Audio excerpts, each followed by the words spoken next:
Ah, ça ne m'intéresse pas la force qu'on développe dans les salles de sport. Moi, ce que je veux, c'est de la force fonctionnelle, de la force qui me sert pour mes activités, notamment mes activités athlétiques. Donc, je vais travailler la force adaptée au mouvement dont j'ai besoin. Voilà un argument que nous entendons souvent qui défend la force fonctionnelle, le travail de la force, en mimant les mouvements dont on a besoin pour les activités athlétiques, mais en y rajoutant du poids.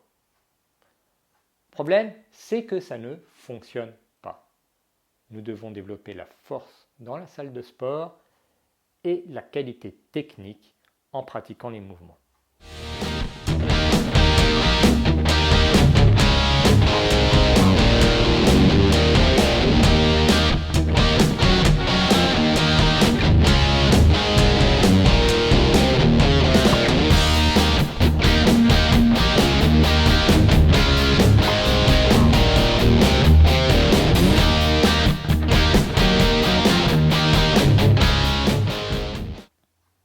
Alors la force fonctionnelle, c'est le grand mot, c'est le mot à la mode, beaucoup de coachs l'utilisent pour aller faire des entraînements plus ésotériques les uns que les autres.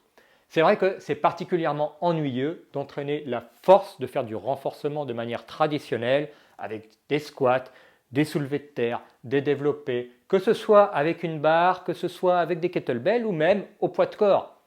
Parce qu'on développe la force, mais on le développe dans des conditions idéales.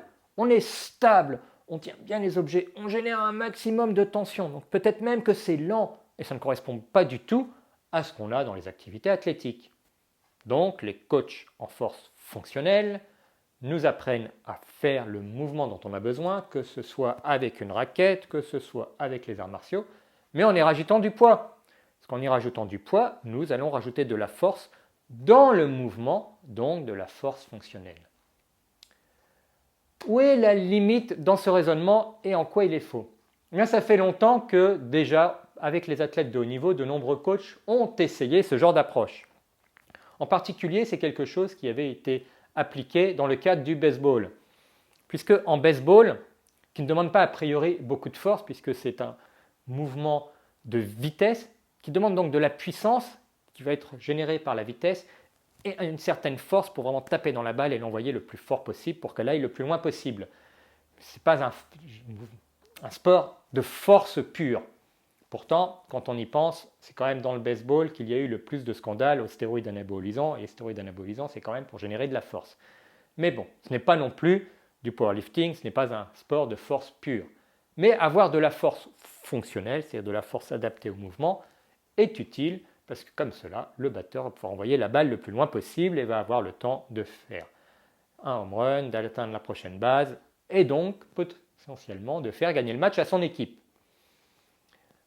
Donc les coachs se sont dit, pour augmenter la puissance du mouvement, donc avoir plus de force, nous allons apprendre à nos joueurs à faire le mouvement et nous allons le faire avec des battes plus lourds. Comme ça, ils vont générer plus de force et ils auront plus de puissance le jour du match.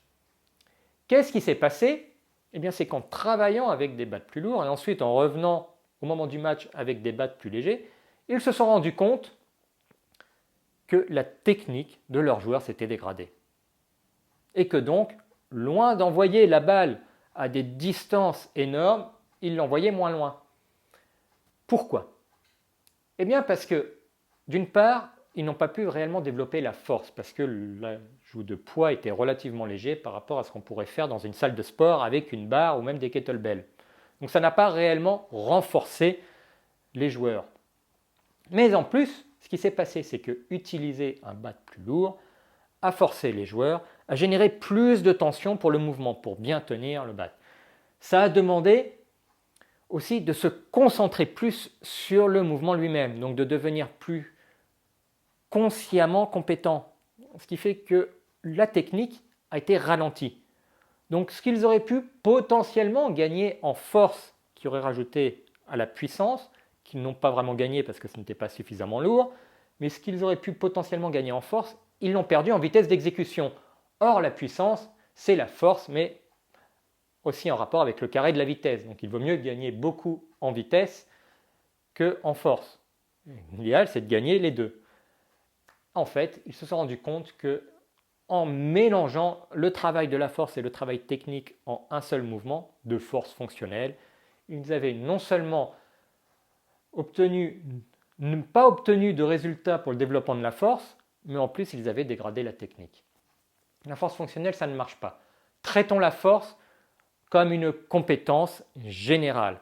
Comment apprendre à nos muscles à travailler ensemble et à générer un maximum de tension lorsque nous le voulons. Et nous allons donc charger de plus en plus avec des postures stables qui sont optimales, qui ne correspondent pas à la réalité à l'extérieur, mais qui nous permettent d'apprendre à coordonner nos muscles, à générer la tension dans des conditions bien particulières, qui va se transférer ensuite dans une technique que nous aurons apprise dans des conditions où nous pouvons vraiment travailler la technique sans nous préoccuper de générer de la tension pour tenir le poids.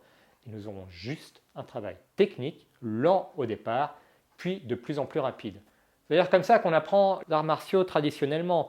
En karaté, les katas se travaillent au début lentement pour bien comprendre la séquence, bien comprendre le mouvement, puis on y met de la vitesse, mais pas encore de puissance. La puissance, elle est travaillée. Alors, de manière traditionnelle, il y a certains katas qui se font très lentement, mais générant un maximum de tension pour développer la force. Katas différents. Mais ce qui fait qu'en travaillant de la technique et la vitesse avec certains types de katas, et en travaillant la tension et la force avec un autre type de kata, lorsqu'ils se retrouvent en comité, ces artistes martiaux ont appris à générer de la puissance. C'est parce qu'ils ont appris à séparer un travail de force d'un travail technique. Ils n'ont pas fait de force fonctionnelle, ils ont fait un développement de la force dans des conditions stables, en générant un maximum de tension, et ils ont travaillé la technique en générant de la précision puis de la vitesse. La force fonctionnelle, non, cela ne fonctionne pas. Apprenez à développer la force avec des exercices en étant le plus stable possible, en générant un maximum de tension, et apprenez à travailler la technique en travaillant la technique et sans chercher à y rajouter du poids. À ce moment-là, lorsque vous aurez besoin de partir dans la compétition, vous aurez le meilleur des deux mondes, vous aurez développé votre force, vous aurez développé votre technique et votre vitesse, et au final, vous aurez toute la puissance dont vous avez besoin pour vos activités.